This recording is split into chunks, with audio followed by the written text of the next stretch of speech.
All right, welcome to Talk Tickers. Today, we're diving into a company that's almost certainly in your kitchen right now, the spice and flavor giant McCormick Company.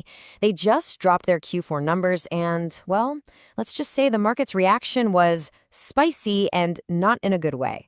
Let's get into it. Right out of the gate, the stock took a nosedive, dropping over 8% after the announcement. Now, here's the confusing part. On the surface, the report actually had some good news. They even beat on revenue. So the big question is, what on earth spooked investors so badly? And the answer, really, is that this was a classic mixed quarter. It's like a tale of two completely different companies. The top-line sales numbers, they told a pretty decent story about growth. But once you start digging just a little bit deeper, a much more troubling picture starts to form. And here are the two numbers that tell that story. On one hand, you've got revenue coming in at $1.85 billion, just squeaking by expectations. That's the good part. But then, you look at adjusted earnings per share, or EPS, which is basically the profit the company makes per share. They reported 86 cents, but Wall Street was looking for 88. And you might be thinking, 2 cents, what's the big deal? Well, in this market, even a tiny miss like that can send shockwaves.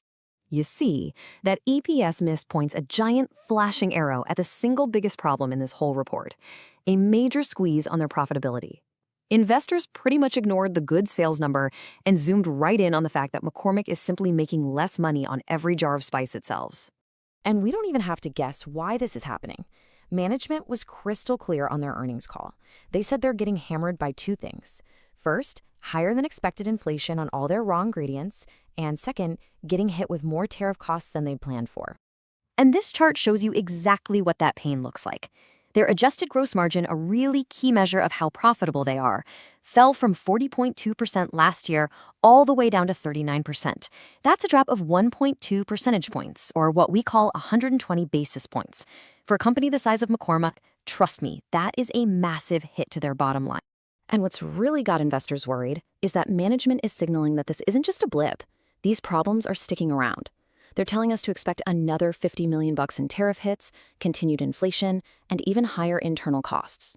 The big takeaway here, this margin squeeze isn't a one-time thing. It's the new reality for a while. So, with costs going up and profits getting squeezed, you have to ask, how is McCormick planning to grow? Well, let's pivot to their big strategic move, which is the acquisition of McCormick de Mexico. This is supposed to be the answer, their big growth engine.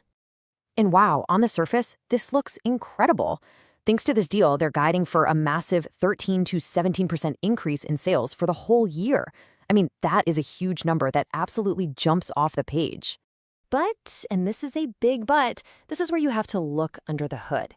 If you strip out the shiny new acquisition from Mexico, the underlying or organic growth of their main business is only projected to be between 1 and 3%. That's a much slower story, and it really puts that big headline number into a whole new perspective. And all of this brings us to the real reason the stock got clobbered. Honestly, it wasn't really about that small miss in the fourth quarter. It was all about the forecast for the next full year, the guidance, which just cast a giant shadow over everything else. Here it is, the number that did the damage. Management came out and said they expect to earn between $3.05 and $3.13 per share for the year. The problem? The rest of Wall Street was expecting something closer to $3.21. So right at the midpoint, McCormick is guiding about 12 cents lower than the consensus. That is a huge miss, and it's the number one reason for that big stock drop. Okay, so we've laid out the good, the bad, and the ugly. Let's put it all together now and figure out what this means for the stock going forward.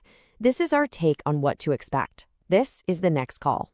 So here's our outlook in 3 parts. First, for the very next quarter, Q1, we expect operating profit to look a little soft, mostly because of the timing of that Mexico deal. But there's a silver lining. Management hinted that the final EPS number should land in the mid to high end of their range. Second, what's the stock going to do?